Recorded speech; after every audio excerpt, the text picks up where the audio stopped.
Fortnite politics have always existed, whether that was factions created by the game or it was the community creating their own donkeys and elephants. The concept of politics in Fortnite has always been extremely interesting to me. Like the idea of people having genuine ABC News presidential debates on Twitter over if the Ice King is more of an ethical pick than the Foundation, or how the Foundation is Israeli.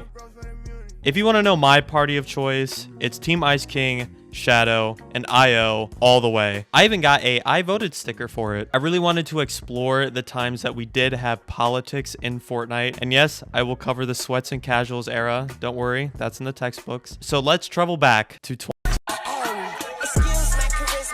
the first time we were thrown into the pit and had to make a decision that would dictate map changes and the story was in Chapter 2, Season 2 with Ghost and Shadow. You had the choice between the two in the Battle Pass, but that choice was permanent. So if you want any of the Ghost styles 6 years later because 13-year-old you thought the Shadow styles were better, then tough fucking luck.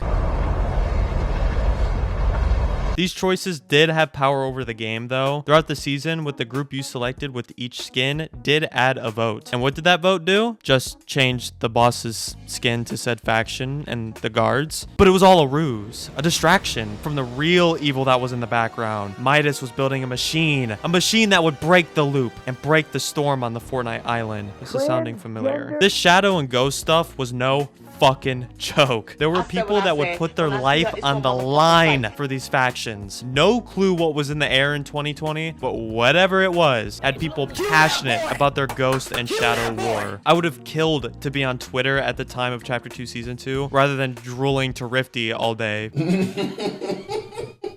Because I'm sure Twitter was a sight to behold. This take on the faction war was very bare bones and fairly simple. I mean, you chose a side or a style for each agent every week or so, and you did a challenge to unlock the style. It was neat, but I think they have definitely expanded on it and made it much better now. A little side note, but I miss this Battle Pass UI so much that we had during early Chapter 2. It gave the game and UI so much more life. Felt like the agents were like actual characters. What we have now is decent, but I don't know. I guess I'm just nostalgia blind.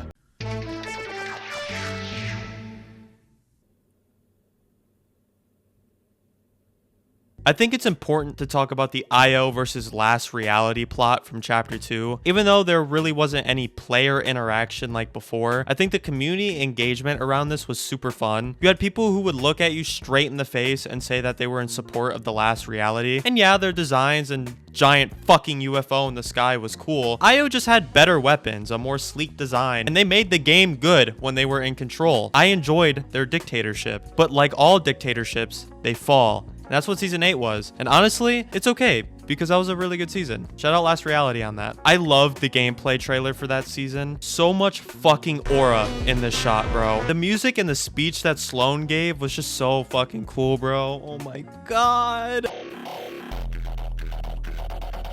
Resistance, which, given its theme, had a very unfortunate release window. This was the ultimate season where we were finally given the IO versus 7 showdown. The IO returned after the island flipped, taking control over the island with blips, tanks, drills, and forcing zero build upon the loopers. They made a no build mode, and there also wasn't any building in the first place for the first couple days. Actually, for the first 10 days I missed. I can't edit. So that was pretty much what was it first time. Anyways, building's back now. What were the 7 doing in retaliation? Nothing. They called Marvel characters.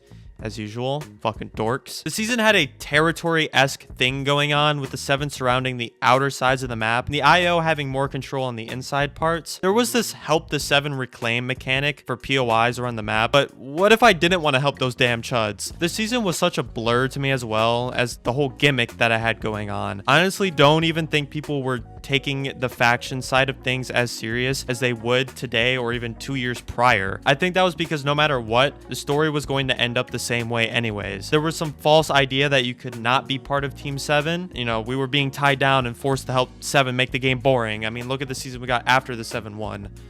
Just saying. Fans of the 7 are the most passionate people I think I've ever seen when it comes to the game's story. Whenever I see their tweets on the timeline or a YouTube video by someone who is a fan of the 7, I low-key gotta sit down and listen and learn. They know so much about the story, and honestly, they're super smart. It's just a shame that their faction of choice kind of blows. What kind of animal are you?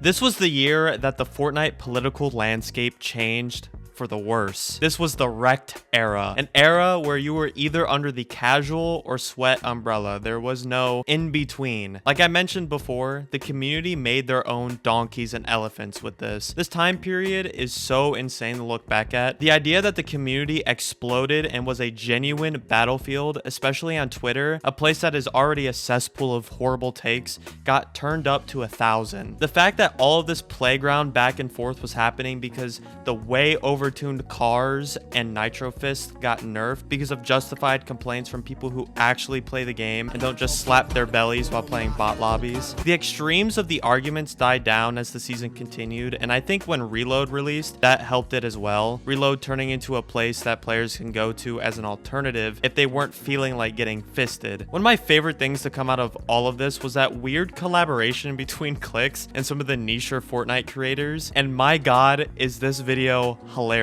Look, I have my opinions on Scan, but you could tell he was annoying everybody in this call, even his friends. And it's so fucking funny, bro. We're not doing this. We're not doing this right now. The 5 realities has joined. Okay, yeah, that's the We're one. not doing this. Yeah, I can tell. We can tell. The best player in the history of this game. Hey, Clicks, turn down Cyan, the one with the S profile picture. no. You're gonna.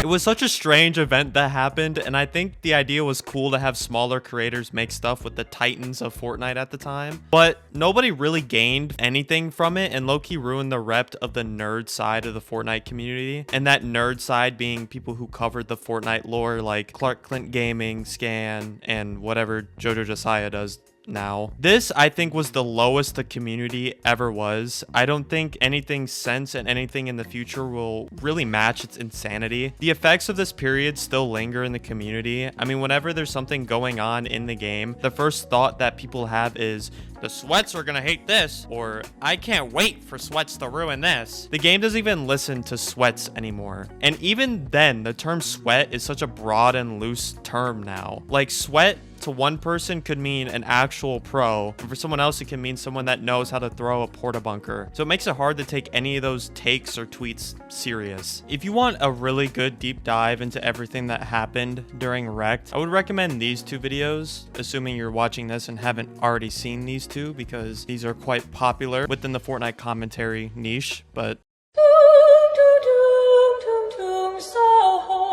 I think the community is in a decent spot right now. When the current season released, it was really reminiscent of those older times, with devs and players coming together to speak out and support their team of choice, Ice King or Foundations. We got fun artwork, and with the rivalry system, it made it so much more engaging. It sucks with everything that happened with the layoffs and the V-Bucks change. It sort of derailed everything. The Sweats and Casual debate almost heated back up when they removed bot lobbies for a period of time earlier in the season, which was such a nothing burger issue, to be honest. I don't understand. The moral of the story is that we will always have conflict. No one will ever agree on everything. I think we should keep these things civil when discussions are had. Unless it's about Fortnite Remix, I will eliminate anyone that says that season was bad. I hope you enjoyed this very, very condensed history of Fortnite politics.